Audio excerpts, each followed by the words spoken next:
Good morning, everybody. I am Chris, and I'm here with Jason Flores, J Flo, as you know him, and we are broadcasting once again the twice monthly women's ODivaZ women's race. And welcome, Jason. How's it going? Good morning, Chris. It is a great day of racing. Yeah, it's going to be. This is really, really cool. We are in the helicopter right now getting a great view of the women as they drop down into the tunnel on Ocean Avenue. They're getting ready to start this fabulous race. Now, this one has been going for quite some time, has become really the staple of the women's racing community, and we are excited and will momentarily jump in for them. But we'd like to encourage you to jump into social media, whether it be YouTube, Facebook Live, Beam, Twitch, any of the properties, and jump in with us and tell us what you think. Throw out observations, comments, questions, ideas that you may have. We'll incorporate them into the broadcast. So as I jump to my guy, Jason, one of the early questions that we always have is, who do you see shaping up well in this event today? You know, Chris, I was definitely taking a look at the rosters, and there are some return racers that we haven't seen. I was just scrolling through. I know Naveen Jaffa is actually was in the pen when we started. I know Patricia Koch was there as well, and I know Tara Wright, I think, was there. And she was a heavy hitter early on in this series. So I'm looking at some great things in the A group. And then as I scroll down into the B group, I think I saw Liz Comley in there. I know. Yes. I was looking for Kim Beezer, but didn't see the name this morning. So I know a lot of these ladies have been competing in the What's on Zwift Coaches Challenge, so I think there's a lot of really tired legs out. But you know what? A lot of these ladies are still here, so I applaud them, Chris. I applaud them. Yes, absolutely, as we should. Now, tell us a little bit about the course that they're going to be racing today. Yeah, today is actually Volcano Flat. So a lot of us have ridden the standard flat route. It takes us through the tubes like we are now and past Jarvis Tree. But the little twinge, the little turn is through the Sprint Village, or the Italian Village as we call it. It bypasses the S's and then takes you halfway around the volcano circuit clockwise. So that's the little ad. You get a little view of the clockwise circuit, but we also get a couple rises out of it, Chris. And we know what that happens and what happens to the group when we go through that sort of thing. So we'll see how that pans out today. Yeah, and it'll be interesting. We're jumping on board with them now as we look over the shoulder of now, well, on board with Taya Freestead, who is our lead as usual. She wears that beacon, which makes it a little bit hard for her to get away, but I think that she's got a good chance today. Now, a couple of the names that we would expect to see. Tara Wright, the Canadian, of course, we would expect to see in this group. But Beth York from Team PTZ is probably, or PT Z, as they like to be called, is probably our odds-on favorite this morning. There are some other great racers in this group. Carrie Conaber is back in the group again. But as far go, ladies. Go. And we have the word from the commissar that we are go. We are open now, and the race is on. Exciting to see. Let's see how this shapes out early on as we jump back in over the shoulder of our ride leader. We see these start to tick up just a little bit. Well, more than just a little bit. Jen Ahern, the B rider, making sure that she makes this early selection up front. Beth York, as predicted, near the front, if not on it, as they string out to come up this really tricky, slight little push up and over. And you can hear the night train, of course, the commissar pushing hard himself to make sure that he stays with the lead of this group. Now, as we jump on board with Alice Alexander, she's been warming up just a little bit and happened to be able to jump into and make connection with that green jersey at some point on the course. As we jump on with our guy, J Flo, tell us what you are seeing in this group. I am seeing the smart move by the B riders, like Alice Alexander, like Liz Conley. They are trying to make this front break, and there is a separation, Chris, and it's happening pretty quick. We're looking at 3 going on to 4 seconds. So the likes of Jay Ahern, Louise Robinson, they have got to get together if they want to close that gap to make sure that this happens. They're on a flat, so they need to make sure that they get those watts up to close these gaps and make this all back together again. Wow, this is pretty impressive stuff. So as we stay with your camera a little bit, I see you're over the shoulder of Carrie Conabear, and that's a great spot to be. We managed to get back in with Taya Freestead here, who's actually starting to give away some time to some other folks here. Now, she has some tired legs, as we know from doing some of these coaches' workouts this week. But this group of riders tends to really want to string out here. We're on board now with Beth York, making a separation here, a small group, including Helen Salt in this group, Tansky, and Tara Wright, who we notice in this group as well. A couple new names, Herzog, listed as an A rider here. I believe that's Michelle Herzog, and Natalie Beatty from Tricademy, also in this group. But Beth York, as previously mentioned, is likely going to be one of the top riders in this group. This is a tricky part of the course, and we're seeing Beth back off just a little bit. She is kind of hanging out at the front here with Tansky and Salt on her wheel, starting to gap a little bit Alice Alexander, who definitely wants to make this break. As you look back across this B group, the next B rider to her is Jen Ahern, and definitely wants to make sure that she stays ahead of her. 5 seconds at this point, but 5 seconds is not a lot this early in the race, not insurmountable at all. So as we ask you specifically who you're following, how do you see this B race shaping up today? Right now, we only have one rider, Alice Alexander, in the B from what I'm looking at, but it looks like the race is happening from Carrie Conabear and Jen Ahern and C. Scott and Alice Webster right behind them. So there's a big group of Bs that are going to come together here, but they've got a couple people lingering in the gap. But again, smart moves by the Bs to go up, but anybody who can get onto those wheels moving forward will be in a good position. But you know what? I think that big group that I was talking about 10 seconds back, that's where the B race is going to be at today. I think you're probably right. Now, the interesting part will be how long can Alice hang on to this main group. We'll continue to call her name in this main group, and you'll follow the B group. That's the nice thing about having two of us on a broadcast like this, is you have the ability to jump back and forth between a couple of different ones. And as we jump back on board with this lead group, we see that it is solidified just a little bit. Helen Salt, Tansky, Alice Alexander, Louise Robinson, Herzog, Jen Ahern now sliding off the back of that group just a little bit, but of course Beth York getting tons of ride-ons, and we can't tell who, of course, is giving her all these ride-ons, but she is a very popular rider on course today. She's sitting on the front of this group, putting in about 4.5 watts per kilo. In her case, that's about 250 watts, 280 watts, steady, heart rate high, 172 beats a minute. That is something worth respecting here. Certainly early in the race. Can she hold it all 3 laps of this race? Hard to know. But my guess is that we will see her really try to manipulate the front of this group as much as she can. So as the group goes by here, about ready to make the big corner up here, we jump on board with them. And you can see overhead that they are strung out. Now Beth, sitting in the middle of that group with that tricolor lightning bolt jersey on white. She's easy to recognize here. You can look across the group and see other ones. Alice Alexander not wearing her primary jersey because she's got the green stuck on her shoulders. I guess there's nothing stuck about that. Helen Salt puts in a push on the front and makes a little bit of a gap to her competitors. They have to respond to get behind her. As they're coming through Butterfly Zone right here, it looks like they are in full mating season. That'll be good for the butterfly population on Watopia in the upcoming year.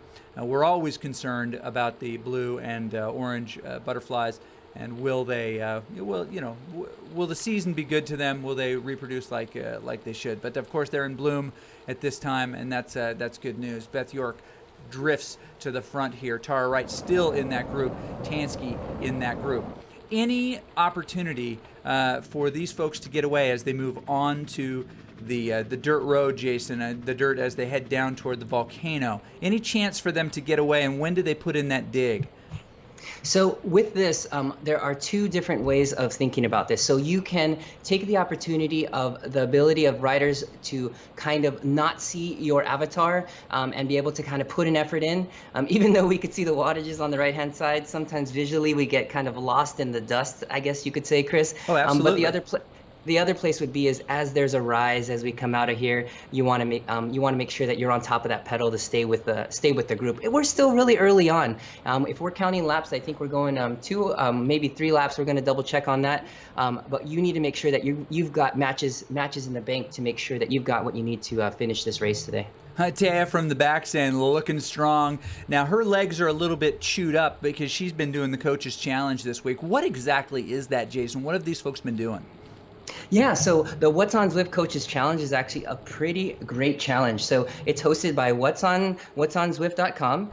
It's presented by Team ODivaZ, and what they did was able to get 6 coaches that utilize Zwift in their training, and they were able to offer us 6 custom workouts to do back-to-back throughout 7 days of the week to challenge them in different ways. So we've got triathlete coaches, we've got crit specific coaches, we've got all around Grand Fondo. So everything, the whole gamut has been slammed together for this 6 days or 6 workouts and 7 days of training for a lot of these riders. But in fact, Taya Friedstedt was not doing the Coaches Challenge. She was actually at training camp, Chris. So she has gone through 3 or 4 days and an amazing views. And if anybody's friends with Taya, the views that she posted, early days was raining, but you know what? She got some great miles out in the real world. And a lot of these ladies are doing the same. If you are friends with any of them on Facebook, I can just be jealous. Yes, absolutely.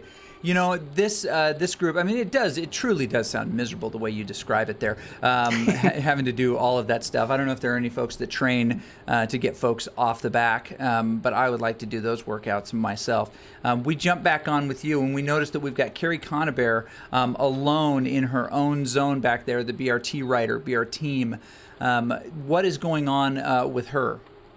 Yeah, so she has been caught in this middle gap. She's actually an A rider. She is just about to catch up with some of the likes of Jay Ahern and our Herzog rider, which are 4 seconds ahead of her. It would be smart to put those 3 together to see if they want to close that gap. Being in the gap, Chris, is definitely difficult. It is pain cave. So you've got to decide whether you're going to go forward or if you're going to fall back to this larger group, which is about 4 or 5 riders. I can jump back to Alice Webster, and they are working well together. That's Natalie Beatty, C. Scott, and Villard. So those riders are actually working together, and those are a group of B riders just behind them. So you've got to make that decision pretty quickly. Yeah, you do. And as she will make that connection with them, it'll be nice for her to have some teammates to make that possible. Now, teammates on the road, that fellowship, that brief, kind of, I guess truce that comes from riders who need each other to be able to outrun the folks behind them and survive the race just a little bit longer. They are about 27 seconds behind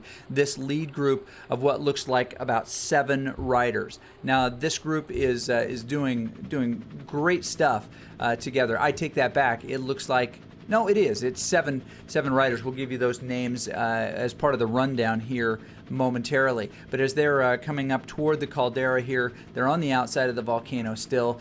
We see Tansky, of course, Beth York in that group, Tara Wright, Helen Salt, Louise Robinson, and Koch in that group as well. They come into the caldera now. You can see the bubbling mayhem of the fabulous volcano right here. I can't believe that this is safe. I'm a little bit concerned. I'd like to have a conversation with John Mayfield about the relative safety of allowing riders to ride through an active volcano like this. It seems like it could go wrong at any moment, but alas, they let us do it.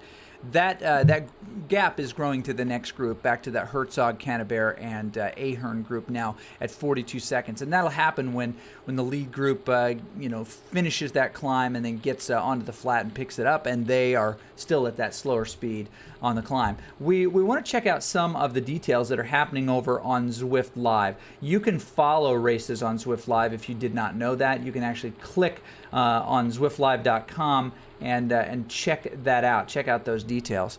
So as they come out here, our main group comes out of the caldera here. We're seeing actually their watts per kilo relatively low. We're seeing it in the 3s. Now occasionally Tara or Alice or Helen or Beth will kick that up over 4, but most of the time they're sitting around 3.5, sitting in, being comfortable. What's going on with this group? Do we have some tired legs? Is this the time to attack, Jason? So at this point, Chris, looking at the course and kind of where they're at, they're probably looking around at each other. It's pretty flat. There's not a big jump that anyone can make. So I have a feeling everyone's sitting in. They're looking back at the numbers. All the numbers behind them are showing 30 plus seconds. They know that they're in a pretty safe zone. That this is the group that's going to finish this up. So it's really important that they stay together at this, and they know that they're going to last this to the end. So I'm thinking they're doing the smart thing because 45 seconds is quite a gap, Chris. Yes, it is. As we look around in this primary group, we have a few of these folks who have a really high, consistent finish. Now, Carrie Conabear has done this will be her third of these races that we have called her name in, and she's always finished really high, first or second. In the third race, she was the second rider across the line and upgraded from B to A at that point. But she's got a little bit of a gap. But as we look around to some of these other riders, we don't see some folks who we would expect to see. However, we do see Beth York. And of the riders who are racing today, she is the one with the highest average finish. Her lowest finish so far was sixth. I think this could be her day, Jason. Now, she's been doing some interesting work out there in the Zwift community. You've been part of seeing that come to be. Can you tell us a little bit about what Beth has going on, the video work that she's been doing, and something perhaps that we're going to share with this viewer audience at the end of our broadcast today? Absolutely. I can't imagine she's going this hard. She's been working hard all week and all last week to get some really great video out there, Chris. So the project she's been working on is actually called ZwiftWatch.tv. And it's a new Facebook group. And if any of you guys haven't checked it out, definitely check it out. And she's got a huge amount of videos. She's starting out with a Ride On profile series, which highlights riders. She's done two riders. She's actually done two riders that are actually well, they're not both in this race. Taya Friedstedt was her first one, and our new one that's going to be released today, or actually was released on her channels yesterday, was Michelle Crick from Australia. So very, very interesting. And she takes a very interesting view or approach to this where it's very personal. We get a view of how these Zwifters ride in both real life as well as how they integrate their training and their racing on Zwift and how they've integrated that over the last 2 years. A lot of these riders have been with Zwift for a long time.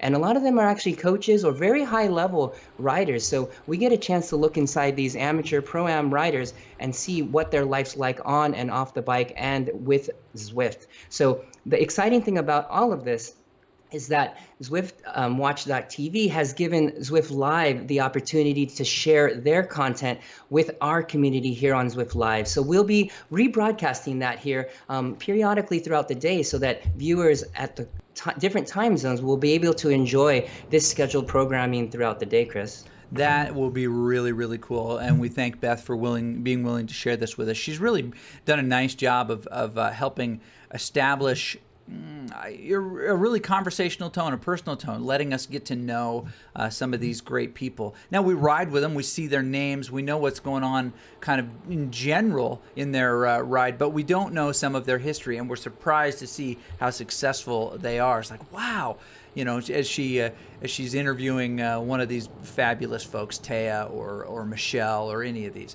Now, we came through the start-finish banner here, getting ready to drop back down onto Ocean Avenue. As we came through that finish, Tansky jumped ahead as if there were points just to cross that finish line first, and hoping maybe she would grab the orange jersey. Did not happen at this time, but we do still have that sprint jersey on the shoulder of Alice Alexander, which is interesting to see. That green jersey. It'd be nice to be able to identify and give one of those jerseys as the points leader in this race. Maybe as we move into a different part of the year, we'll kick up the record keeping and see if we can't offer some other interesting battles other than just the category battles. As we jump back to you, Jason Flores, we see this small group together here with Cannabear, looks like Ahern, and another. Can you tell us, Herzog, can you tell us a little bit about how this group is shaping up, this chase group? Yeah, I've been watching this group pretty closely, and they're working well together. There's been a comment on Zwift Live that looked like Carrie had missed the go, go, go from the connoisseur, and so she got caught here in this spot. But I think it was smart that she put herself with these three riders, and so far the pace has been pretty good. There is a B rider and then two A riders in this pack, so they have the opportunity to kind of work with each other and bring each other back. Catching that 1 minute plus gap, I don't know, but I have a feeling that there's going to be and some fireworks at least between these three, because both of them look, all three of them actually look really strong at this point. So I got to believe that at this point in the race, it benefits the three chasers if there is a breakup of this main group. If somebody in this group decides that they're going to try to create a separation. I mean, if you are, say, Tansky or even Tara Wright. Now, I realize Tara Wright's pretty smart. She's done this race a number of times. That exact number I'll give you in just a moment. And she, definitely has the legs, the interest to make something like that happen. But I think that what you would want to do, and you correct me if I'm wrong, Jason, is you'd want to try to get Beth York separated from the leaders somehow, whether it's an attack on the climb or somewhere else where you can just get away a little bit, put her in the hurt box just a hair, so that she's got to spend more energy than she wants. I think she's probably on deck to have the strongest finish of any of these riders in this group. So they're going to want to work together to try to break up this lead rider. What's the way, if you are a Tansky or a Louise Robinson or a Koch, to animate this race in a way that benefits you? So this is the way it a lot of times works in this front group, Chris. And so when you get a rider that you feel is having a really good day, you see them kind of in the front, kind of driving the pace, and you know that maybe not all of you or everyone in that group is going to make this final cut. What you kind of do is you have to, at that point, make some sort of, I wouldn't want to say compensation, but you want to be able to lean out and make that friendship with the people next to you and essentially get people to go.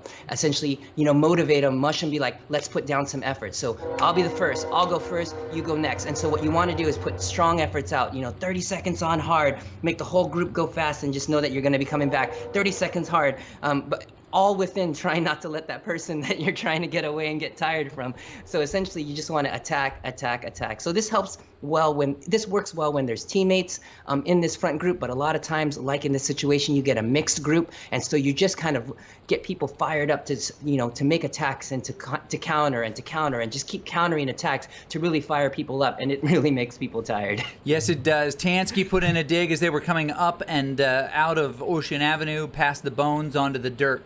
And she was able to get a couple people to come with her. Now, the one who seems to be in the toughest position is Alice Alexander. She's rejoined the group, but she tailed for just a moment back there as they come through the marina. As we look over the shoulder of Tansky, we see that she is still in that group as they come by the windmills. You can see the observatory in the distance. It's a beautiful, clear day here on Watopia. The weather has been fabulous here, although last week it seemed to rain quite a bit on Watopia. I don't know what the forecast is for the upcoming week, but that's always fun to see. But it's clear now, partly cloudy here on Watopia as we come through Fishing Village back into the marina specifically itself, and into the space back and forth between here and Sprint Town. Now, of course, they don't go through Sprint Town per se. They come by the fountain and drop back down onto to the volcano area, which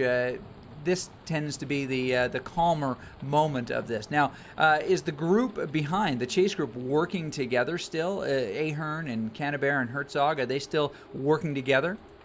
Yeah, I'm looking at a steady 3.2, 3.5 watts per kilogram with some spikes to 4.0 when they are in the front. So they're working hard. Will an 80-second gap come down? I don't think so. But I think that they are working well together. There is a group behind them, so there is 40 seconds behind them, but it's only one or two riders as we start to go into a certain section where I can't see the riders behind, but they're about 40 seconds behind. So they don't want to get caught by them. They want to ensure that they've got these spots, and that's what they're trying to do right now.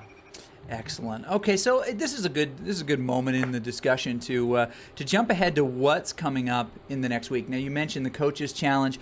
Are those workouts still available? Can somebody go back and do those, even though they are not being broadcast live and the coach is involved in that way? Can someone still go back and view those?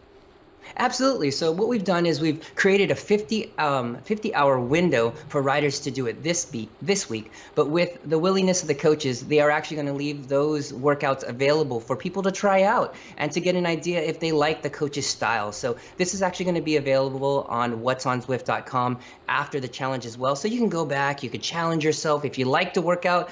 And if you really wanted to do it again, you can go back and do it again.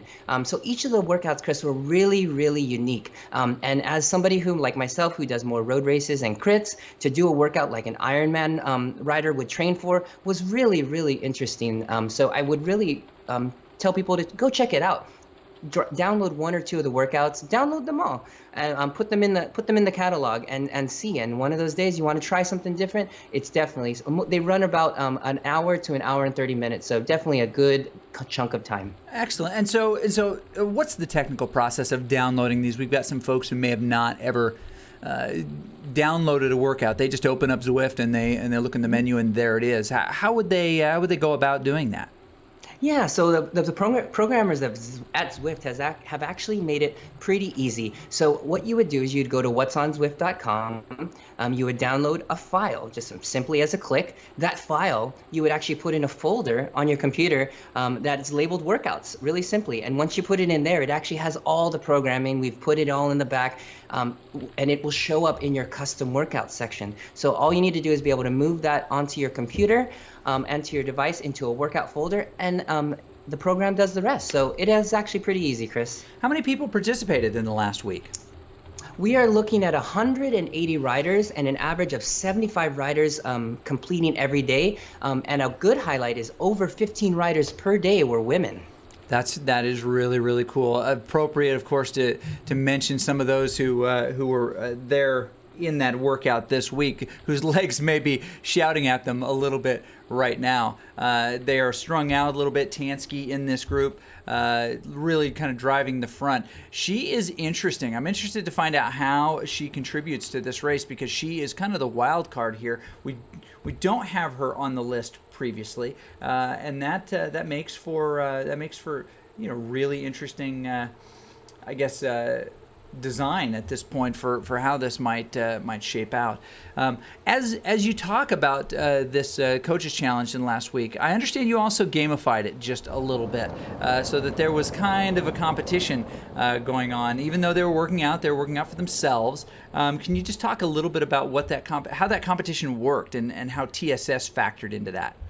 Yeah, absolutely. If anybody who's done a workout on Zwift or has done a workout outside, I mean, obviously we all have power meters, so we do get a stress score or what we call a training stress score for each of the workouts. So the way we were able to gamify this challenge was that each workout actually had a target TSS that each rider had to hit. Depending on the percentage of the amount they went over or under, they were scored points. So for example, if a workout was 100 TSS and somebody got 105, they'd actually get 5 points towards their score at the end of the week. So at the end of the week, those six workouts would actually add together. So the lowest scores at the end of the week actually would win. And we also are tallying points for every single day. So you get your winners for daily wins, and then you're going to have our overall winner here at the end of the week, probably announced on Monday. Oh, that will be cool. That'll be cool to see. Yeah, that's such an interesting piece, because we've got some. I mean, not to call anybody out, but then there's that Justin Wagner guy, and he can create just ridiculous TSS numbers.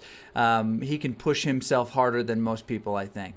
But that is not the point. It's not to just slog out and be a sufferfest. It's to get exactly what you need to out of that workout. And so hitting that target TSS is really important, so that you're not overdoing. You're not creating injury beyond repair. I mean, as most workout is, to create a small amount of fatigue or mild injuries, then refuel, especially with protein, to try to get your body to repair itself and create improvement. Right? That's the process, Coach.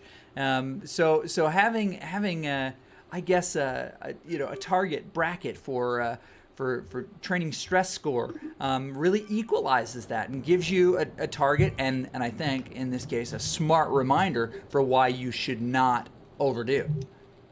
Absolutely, Chris. Yeah, it is important as a coach and as I write workouts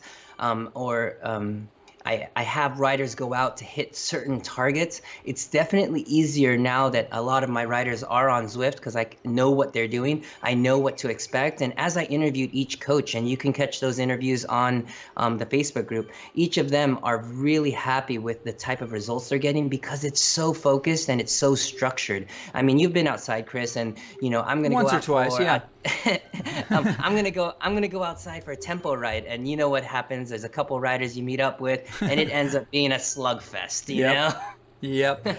Yeah, exactly. I went and toured our state road race course last week with our buddy David Hoffman, and it was just like, hey, let's just roll out. Let's make this a recovery ride. Let's go preview the course so I can kind of spot some things on the course. And what do you know? I find myself on the front, seeing how hard I can push my guy, and doing far more than I should in that process, just because you're with another person and the competitive juices fire up, and you just want to see, well, you want to show what you can do, you want to see what you can do, and you want to make sure that you're well represented there. As we're coming up and through this area, I noticed that as we look back on your group there with Carrie Conabear and that group, it looks like they have dropped Herzog a little bit. Can you tell us a little bit about what's happening back there in that chase group? Yeah, it was just on that rise there, and Conabear actually put a little bit of a push, and Jen Ahern was able to match, and now we've got Herzog 4 seconds off the back, still chasing at 3.5, but yeah, that is a big gap to the next rider at 40 seconds. So M. Herzog, we'll see if I think that's Michelle, is going to need to make sure that she gets up on it. She's on 4.2. She wants to get that gap. She wants that wheel back, so she's going to do everything she can to stay with those two riders ahead of her. So as we jump back to the front, we see a gap now by Tansky. She's put 1 second on Helen Salt and the rest of that crew, but it does not look like this is going to be the big move. They are doing a big turn. Helen on the front, making sure that she's over 5 watts per kilo, trying to pull her back. And as we look at this very unique angle in the chase here, the camera does some really, really nice stuff for us. We see that they did pull her back. But Tansky just testing the legs of her competitors. Louise Robinson also coming around the front there. She just really mostly just drifts back onto the wheel of Tansky and then by as the momentum and the arrow will do that for you. Push on the front by Koch. As we come out, I spoke too soon about the beautiful weather on Watopia, and we're now seeing that it's in fact starting to rain just outside the Caldera on the road just outside. Now Koch with a slight gap on the rest of the group. She is maybe not trying to get away here, but certainly putting in a little dig here. I'm surprised to see how fresh some of these legs are, and as we scroll down through this collection of riders, we see heart rates almost uniformly in the 170s. Tansky being the one who's a little bit higher, 185. That could be a factor of effort, but that could also be a factor of age. And for people who are watching who really just don't know how heart rate plays into this, Coach, it's possible for people of similar fitness to have dramatically different heart rates. So what factors into that, Coach?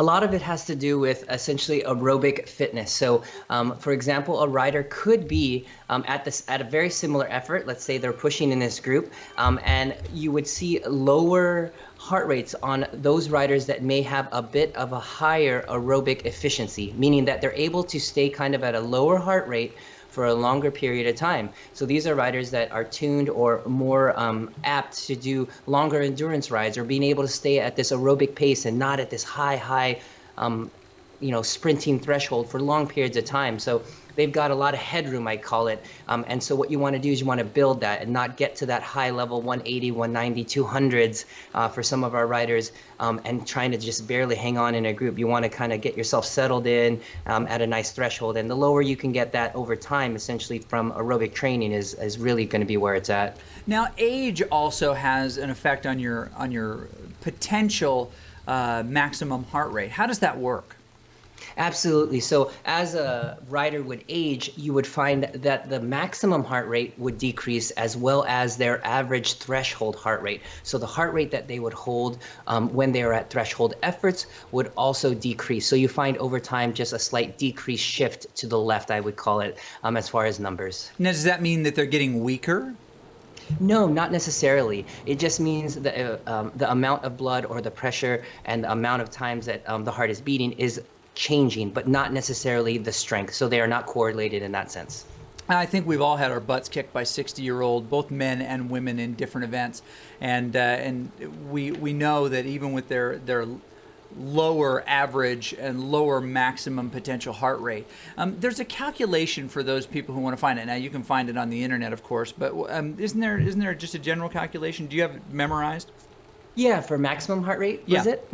Yeah, so what typically it's kind of called a 220 minus your age, and that'll give you the amount of the number that you feel that would be your maximum heart rate. But a number that I give to a lot of my athletes is I do this. I take 180 and you minus that from your age, and that will give you your aerobic ceiling.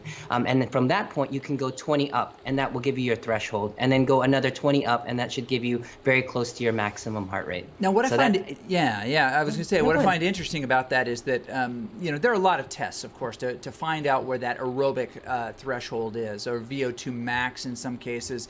And there are lots of great ways to test that.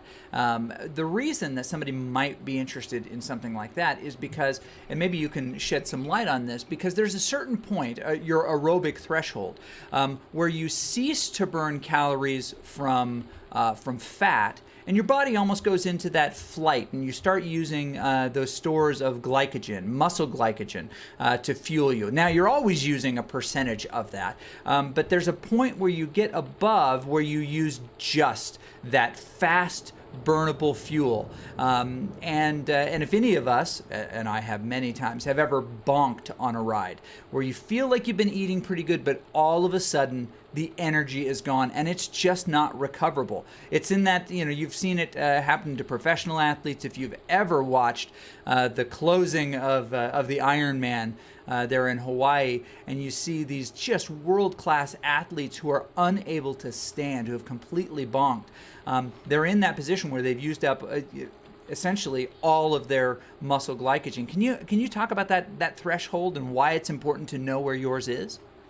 Absolutely, absolutely. So there's a threshold close to what's called your lactate threshold, and that's that number that I was referring to, which is 180 minus your age, essentially plus 20. So around that threshold, or the amount that you would ride your FTP at, that's the number where it's almost crossing over to a point where you are no longer utilizing any fat, and you're using all your glycogen or carbohydrate stores in order to be able to work. So if you're looking at your FTP number, kind of simplifying it and bringing it to a number that we all look at, anything riding above your FTP would start to use glycogen, and anything below your FTP would be able to be a mix of both glycogen and fat. And the lower you go on the scale, the below your FTP, the more fat you're burning. So essentially, thinking that of the scale of the different ways to go is very important as you do your training. And as a coach, we want people to spend a good amount under that FTP and a short amount of time above that in order to make sure you balance things, and that aerobic efficiency is what we're really looking for in the end. Yeah, it is that aerobic efficiency. You want to be able to continue using your aerobic state, even if you're close to the edge there. Use that aerobic state so that you can last longer. What I think is interesting is that once you get above and you move into that anaerobic zone where you are using primarily almost all of that muscle glycogen, the clock has started, and you are, even for the fittest athlete in the world, you are starting to chip away at those stores. One of my favorite things when describing bike racing and crits is that it is a race to exhaustion. And the person that gets there at the right time wins. If you get there too early or you get there a little bit too late, then you have not used all of your potential energy. But if you get there as you cross the finish line, that tends to be just about perfect. Have you ever gone in and had one of those tests? I know I have. They hooked me up to the breathing apparatus. They put me on my bike, and then they run me through the paces of this stepped workout where I'm spending a minute at each basically heart rate zone or power zone or effort zone, and they are pulling data to be able to accurately predict the location of basically my lactic threshold, my VO2 max, a number of other pieces of data relative to my overall power output. Have you ever had that done in the lab or the studio? What I actually have witnessed on some of our athletes, and what we're looking at more at here locally, is what's called an aerobic.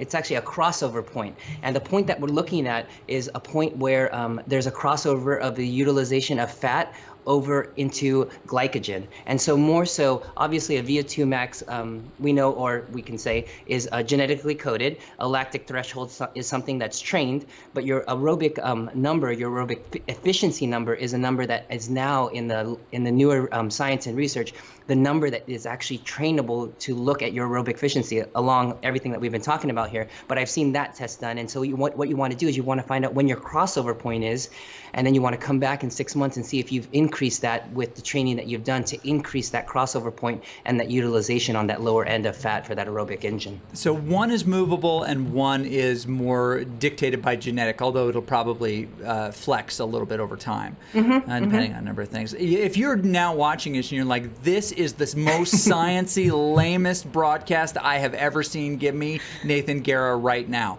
Not that Nathan doesn't talk about the science. He's definitely a guy who knows quite a bit about the science. Yep. But we, sorry folks, we just got in here, and we just happen to be talking about it. What's happening on the course right now, as you can see, is Beth York, Tara Wright, Helen Salt, Tansky, Louise Robinson, and Alice Alexander, all in this lead group, and they are behaving rather nicely. Although we're going to hope very soon that they stop behaving nicely, because we are watching this. They were probably listening in now, just taking notes, going, oh yeah, that's really interesting. This is a nice, relaxing ride. We've seen the heart rates drop, but we, you know what, we may have to mix up the format of this race in the future to allow for preems and other point sprints and things like that to give them something. We'll of course wait till we shift to a different part of the season, maybe, to make that happen, so that we have all of the racers in effect here when we do it. This is an interesting part of the season. We're getting into spring, into summer, and people are trying to, especially on Saturdays, get out a little bit more. Now, some are in different parts of the world and the country. We've got some Aussie riders here and some European riders for whom this still fits nicely into their schedule. But for West Coast U.S., a 5 a.m., 6 a.m. race, that's prep time. That's when you're getting ready to go out and do a killer ride like Taya is. So glad that she's here with us today, despite this big week of training. So as we look across the group here, I've just mentioned the names at the front here. What's going on in that chase group that was at one time 3 riders? Yeah, it is completely blown apart. So we've got Carrie Conover and we've got Jen Ahern. She's 6 seconds behind. And then we have our rider M, Michelle Herzog, 28 seconds behind there. So we are just blown apart other than the front group here. I'm trying to find if there's any group behind that. Because everyone's just essentially solo time trial here in this final third lap. Can Ahern get back on this group? I think so. Get back to Carrie? Yeah. I think so. It's 5 seconds. 5 seconds is a closable gap, but you know what? She's been putting a lot of work. She is a B rider. Carrie Conover just missed the go, and definitely a stronger rider. We've seen her ride in this front group easily. So if Carrie's ready to go and she's putting her head down, I don't know if she'll be able to catch, but definitely 3-4 seconds. She can see her in the screen, definitely. That's really cool. Yeah, they are right there. It's just a few seconds. Looks like it's dropped to about 3 seconds by my view. But we've got good behavior, debutante behavior in the main group right now, and it is completely unacceptable. We came here for a fight, not a group ride. So I'm going to call out some of our favorite folks: Beth York, Tara Wright, Helen Salt. You know how this is done, and you've got some newbies in this group, including Tansky, Koch, and and Robinson there. So you are invited to animate this race. Beth York may be taking that seriously. Tara on her wheel. Now, Tara has lost the green jersey. She had it for an hour, so one would expect that would happen. I have not seen her with the Alienware shirt on before. Ooh, a little bit of a dig here. I don't know if this is serious or not. We can make it sound serious by taking what their avatars do and extrapolating unnecessary meaning on it. Beth York looks back, sneers at Helen Salt, and says, "I'm going without you, sister. I don't care about you. You can die on the side of the road for all that I care." And Beth pushes here on the front. Tansky says, "Over my dead body," and comes after her. Evidently, they're from the old Southwest. They're prospector voices. But they are pushing just a little bit harder, and the group strings out. Tara, with that Alienware jersey, easy to spot, especially overhead, with the alien on her jersey. We look at some of these other colors, and we see the white with the. I guess that would be a kind of a mountain, kind of craggy mountain look with the three colors in the PT jersey. We need to reach out and find out what the heck that is meant to be. But definitely some good design here. She drifts to the front. Tara does, but is not too serious about what's going on as they come through the fountain through Sprint Town. So as we I actually found some information here. If we want to talk about KG riders, I've actually been able to pull up C. Tansky, and her first name is actually, I believe, Clara Tansky, and she has very little to no Strava information. But riding this strong and riding this well, she's definitely has some tactics going on as far as that. So I am very, very interested. There's very few results, but definitely knowing what she's doing, she's been riding really smart in this group. But as far as fireworks, I know Beth York has been in a little bit of a recovery week. She's probably trying to come out. So there is no excuse to ride hard today, Beth. This is all you. We are looking for you to make this happen today. Absolutely. No pressure at all, Beth York, but it's all up to you. Tansky hears her name called and puts in a little bit of a push. We see a separation just slightly in the group. Sticky wheel for Helen and Alice. It looks like they're still there, but they're kind of drifting back just a hair. They try to come back together. We recognize with Helen with that white and pink jersey on her shoulders, she'll be easy to identify in the group as well. Beth now on the front again. No pressure, Beth, but it's all up to you. Now, Tansky, some might be thinking, well, Tansky, she's brand new. She, we don't have much info on her. You know what? Not everybody likes Strava. Not everybody uses Strava in the same way that many of us do, as a way of connecting socially with our riding friends and giving them kudos, tracking our performance, tracking our fitness and things like that. Some people come to it late, and some people use it differently. That may be the case for Clara here. But what we do know is that as we look on board, we see that her heart rate is true. It's consistent with the other riders around her, that her watts are true. She's doing the same effort of those folks around her. So it's completely believable in that sense. Now, I would be concerned if we had a brand newcomer who is riding about the same watts as everybody else around her, but 20 to 30 beats per minute lower in heart rate. That's kind of a tell that things are not working the way they want. And the hardest thing to fake, and frankly, something that no one would just waste their time faking, would be heart rate in an environment like this. It's just not worth it. I don't know why, historically, especially at the early days of Zwift racing, we saw a few of those heart rate anomalies where people were modifying their setups to get more fake power, and to do these things. It just isn't worth it. Hollow victories. It's more fun to just race with people of your ilk and your training level and your relative fitness than it is to go out and try to beat the really high performers in the world. As we come up the little bit of a climb here, about 4.5–5% coming up to enter the caldera, we string out just a little bit more with these riders, but it looks to be the same group. No big moves yet. We'll take another look back at your view, J-Flow, to find out what is happening. And it looks like you are ready to have that big finish there. Our team car already across the line to give us that final leaderboard, which is fabulous. Okay, so we'll stay here with this group rather than risk, but it looks like we have lost Alice Alexander out of that group. Right now, she is the #1 B rider on the course, which is great to have. Now, Alice has a long and storied history with this race. She is one of the names that we call the most often, but as I look through this list, she's been active throughout, but she has not yet had just a straight up win in this group. She's had a 14th. Oh, I take that back. She has won this race in the past. Her average finish is 9th. She's had a total of 4. This is her 5th race, Alice Alexander. She finished 14th. She finished 17th. Then, in the 4th iteration of this race, she had a podium finish, her first, second. And the last time we did this race, about 3 weeks ago now, she won the race. Now, there's an opportunity for her to win again, unless Carrie can pull back about that 2 minutes on her to make that happen. Do you see that as a possibility, or do we anoint Alice the winner of the B group this time? No, there's only a little bit of racing here left, Chris.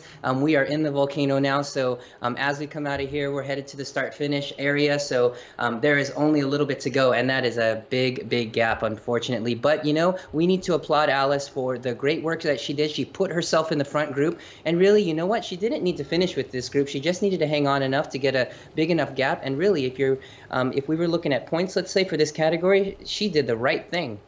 Yeah, she did. She made that main group at the time that she realized that she had a proper gap on her competitor. She backed it off a bit or allowed that group to get away, saying, "I've got the result I want today. She's not going to bring me back." Carrie's a great rider, but she's not going to pull. She's not going to pull me back today. Alice makes a smart move. And it's good to see her have that success. So in this final group, we have 2 Canadians, we have 2 Americans, and we have 2 Brits, two from the UK in this group. It is, I don't know if it's an international team battle. We'll leave the international team battles up to our good friend Frank Garcia and the stuff that he's doing with XRS and of course the CVR Worlds. And really exciting stuff on the horizon with that as those who are viewing watch that and pay close attention. That exciting stuff.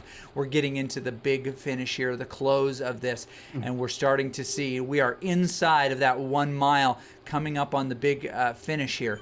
Now, on the front, we've got Louise Robinson. We've got Beth York hanging out in this group, and we will stay right here. Do you have a prediction before this really starts to take off? We're coming up on the 1,000 meter mark, and all my money's going on Beth York. I know she's got the sprint. She has been really smart. She's in the draft. So here we go. 1,000. Take us to the line, Chris. All right. We've got Katja with a big push on the front now, trying to make sure she's there. Tara Wright with a little bit of a breakout in there, letting her go just a little bit. Beth York maybe just closing that just a hair, going downhill. She doesn't have to put out as much watts. They're getting really close. We're at 300 watts. I haven't seen those big spikes yet, but expect to any second now. There it comes. Koch with a big dig. Tara Wright Innovation coming around with 10 watts per kilo. We look over her shoulder. She's now on the front of this race. She's coming to the line. I don't see enough from Beth York, but she does put in the dig. It looks like it's going to be Tara Wright, Beth York, and Tansky. 1, 2, 3 across the line. Boy, they just waited, and it was Tara with the early go just outside of 300 meters that gives her the win in this first win for her on the course here on our women's ODivaZ race. Really exciting stuff. Nice work from all of these women. as we look at this. Now, we've got a couple of finishers coming in, but we can see how this shaped out on Jason's view here, the ODivaZ ladies race. Tara Wright innovation at the beginning there with the win. Tansky in second place. That's interesting. I saw it differently in the replay. We'll go back and look. We will always use the visual replay as our first source. Tansky would be third in my view. Again, we'll revisit the video. That could just be a computer clock difference. People are like, well, how can I modify my computer clock so I can? We're not. That's not what it is. And so we'll make sure that that's finalized properly. I did capture the end of that race, of course, and you saw it as well. Looks like Beth York in second place, Koch in fourth, Louise Robinson in fifth. Helen Salt in sixth. You're like, but you're calling these one position off. Yes, I am calling the one position off because they are, in fact, we have our support car in the finish here, which is how we're able to bring this to you. Until John and the Code Monkeys program us a separate a way to look at the leaderboard, we're being clever and doing it this way ourselves. Alice Alexander already across the line, and the others trailing behind her. We'll call until we get the 10 riders across the finish. Can you give us a little bit more information, J Flo, on how this big finish shaped up?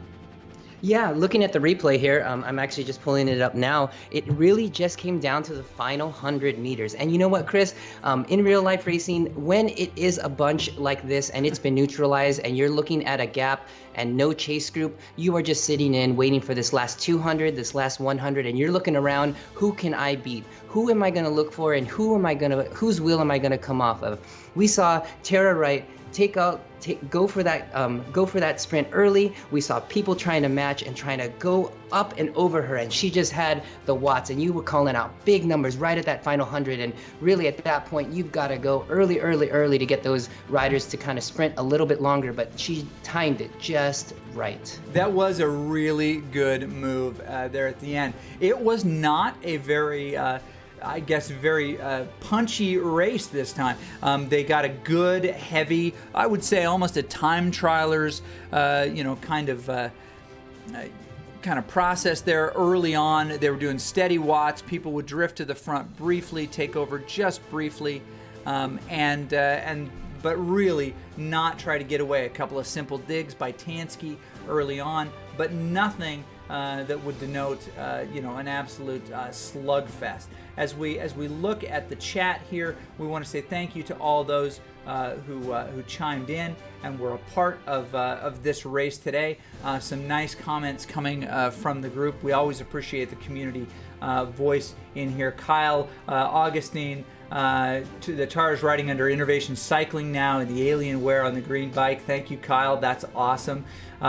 Pete Donahoe dropped a video on how to add a custom workout. We appreciate Pete Donahue, and just a lot of great commentary from our folks on course today. So we appreciate them and their willingness. Sarah Quinton, Taya Freestead, all these folks who normally are in this race sending their love. Carrie said got distracted. No, we appreciate it. So thank you for joining us today. At the conclusion of this, which is coming up real soon, we are going to show that fabulous video, the Ride-On Rider profile created by our friend Beth York. Immediately following this, you're going to want to stick around for that. Any thoughts on the way out? No, everything was, oh man, this is definitely a different race today, but I am very excited for the next one. And you know what? More and more, this women's cycling series is getting more and more attention, Chris. I can't wait. It's going to be awesome. Thank you so much for joining us, and we'll see you guys next time.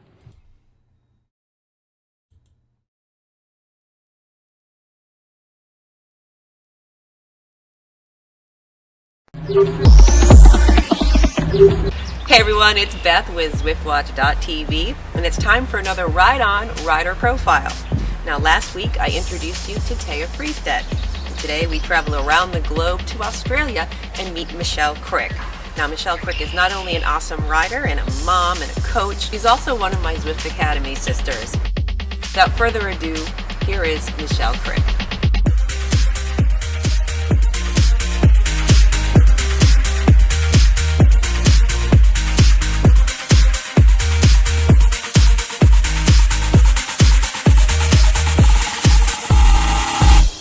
Michelle and I'm from Adelaide in South Australia. I've been cycling for over 5 years and I've been using Zwift for about 18 months.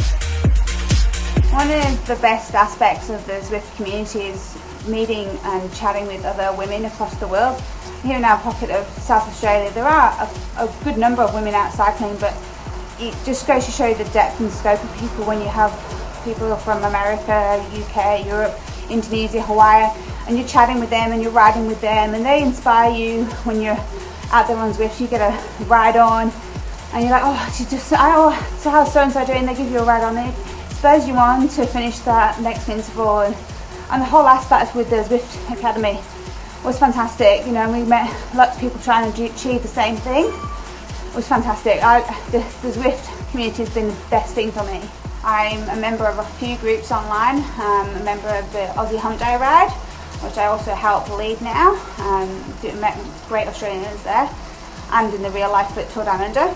I'm also a member of the ODivaZ group, and I actually now lead a women's group ride on a Monday morning here in Australia, encouraging women into Zwift.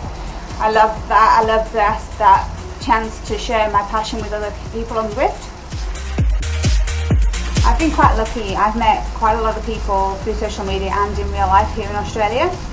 I was very lucky to meet Mike McCarthy, Steve Beckett and Kate Burrenew from Zwift HQ at the recent Tour Down Under community event. I also got to meet superstar Zwift Academy rider Leah Thorvaldsen and watched her race at some local crits races here, which was absolutely amazing to get to see her racing on the local ground. It was amazing, and actually be able to put people's faces to names. I've raced out in the real world, as you guess you'd call it, for about 4 years, maybe 4.5 years now. I mainly race on the road, but I also have raced cyclocross. But my main racing I love is time trialing. I have raced on Zwift as well recently. I did a KISS women's only race. It was actually quite a convenient time for me, it was actually really hard because you have to work with the game dynamics, and I find that harder than racing in real life because you've got to try and work out trying to get past slower people, and you've got to rely on the game to get you past when you're pushing past other people. I've never classed myself as much as an athlete. I used to just run just to keep fit and healthy. But now I find with cycling, which is my passion, I am stronger and fitter than I ever have been. My favourite way to keep fit now is definitely on the bike. I love being out climbing hills and then descending down the other side and sharing the passion of the sport with other people. Zwift has been an invaluable training tool for me as a cyclist to be able to train throughout the year and stay fit. It's very safe and a supportive environment. I've had some great successes on and off the bike, and primarily the successes on the bike have been due to Zwift. I've been able to train longer. All the way! I've already achieved a couple of the goals I set out to back last year. One of them was doing a series of races over Tour Down Under week, which I placed in 3 out of the 4 races. The second was a stage race in February, and I was on the winning team at the Tour of Goa. That was quite an achievement. That's my first ever stage race that I ever competed in. And then in June I plan on trying to retain my Masters time trial title and hopefully improve my time. When I'm not riding, I tend to think about riding, talk about riding and program riding. I'm a full-time cycling coach, so I coach primarily juniors getting into the sport through a talent ID program, and I also have my own business where I coach elite athletes through to masters athletes into the sport. But I also do love to read and to travel. There are a couple of other things that I do think about other than cycling. I've quite a lot of riding experiences which I've loved and I feel proud about. Probably one of the most recent was a gravel ride I did, which is 80 kilometres of gravel with 1500 metres of climbing. I've also climbed a HC climb in Victoria, Australia. Another experience was probably riding my first pretzel on Zwift. That was pretty tough. But I'd say my proudest moment is now being able to share the sport I love with my children.